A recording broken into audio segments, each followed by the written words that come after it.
Hi, ladies, it's Barbara, and I am your menopause drama mama. If you're new to my channel, welcome. I hope that I can help you with your health and your menopause years, and that's exactly what this channel is all about. Um, I saw something the other day actually, and it kind of scared me a little bit.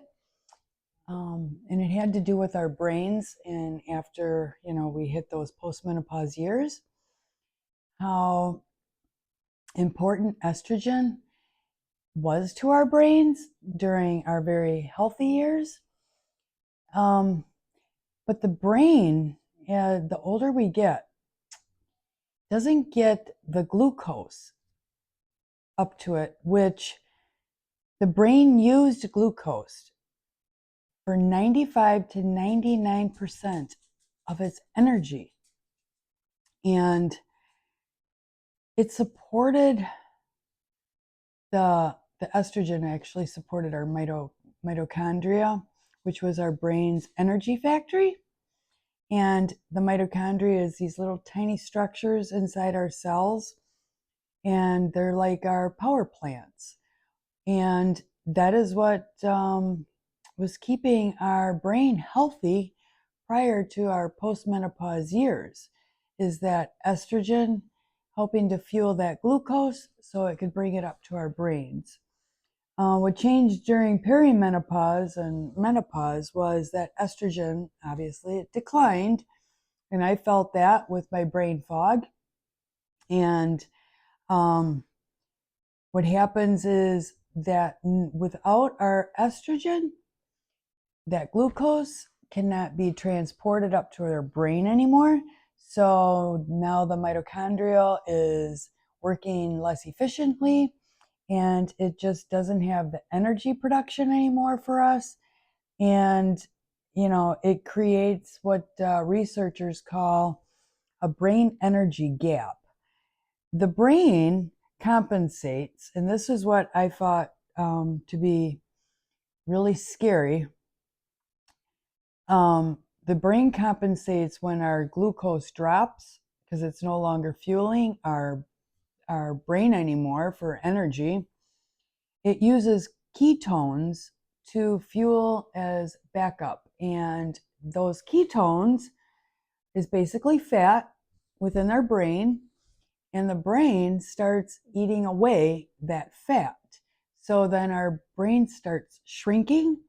And this is the way our brains, it's in that, basically, it's in a fight or flight mode too, just like your entire body when you lose estrogen.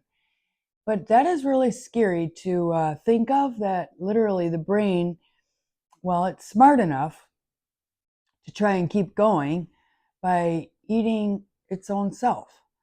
And, once that brain gets smaller, we lose our memory. And what it's doing is pulling the energy from the white matter, which is our fatty acids in the brain, and it's trying to compensate literally for not having the glucose anymore. And that explains why we get, brain fog.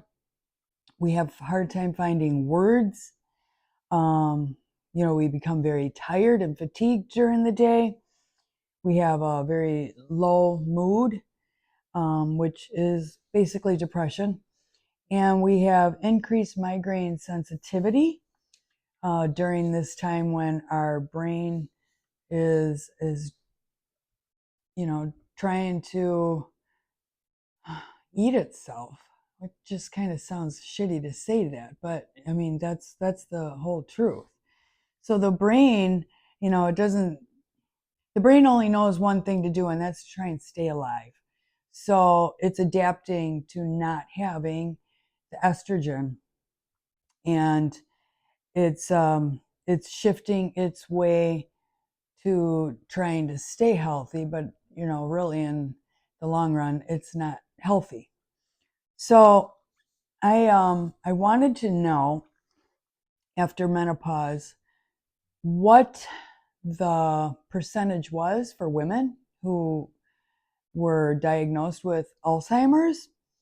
And women make up 60 to 65% of people that live with Alzheimer's disease. And that is extremely scary and it's sad.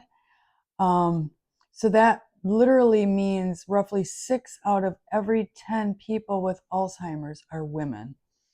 And the most, of these women are postmenopause because Alzheimer's risk rises with our age, with the decline of estrogen. And in the US, a woman's lifetime risk of developing Alzheimer's after the age of 65 is about 1 in 5, which is 20% of women will end up with Alzheimer's after 65 years old. And again, wow, how sad.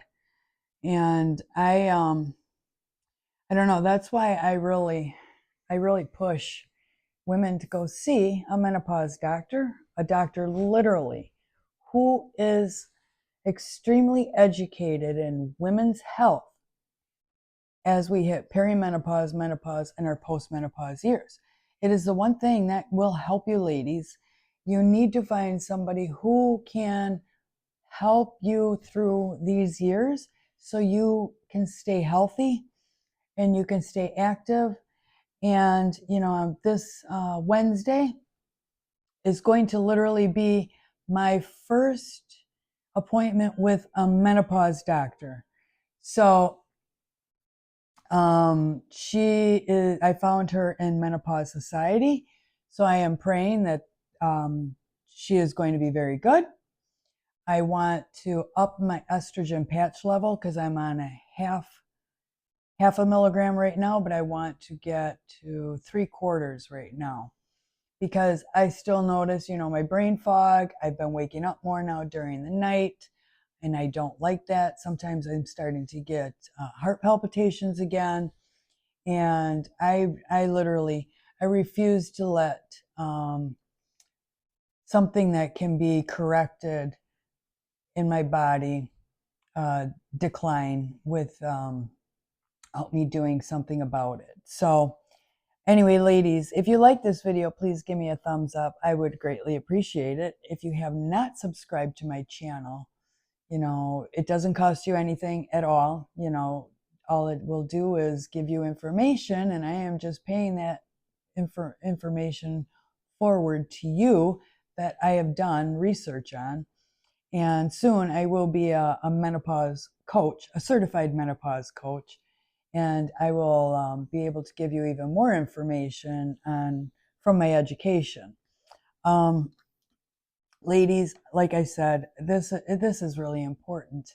And I'm going to be doing more videos for you on other things that just decline in your body and how important it is for hormone replacement therapy is to get your body on track again without going through these horrific symptoms like I had when I first started going through my postmenopause years and my, the huge drop in estrogen that I had. Well, ladies, I hope you have a fantastic day wherever you are in this world. And I am always sending positive vibes your way. Love and hugs to you.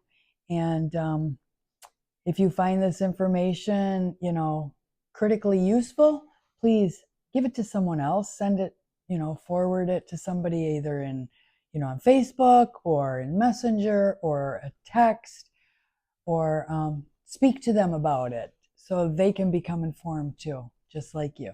Okay, love you, ladies. Bye-bye. Have a great day.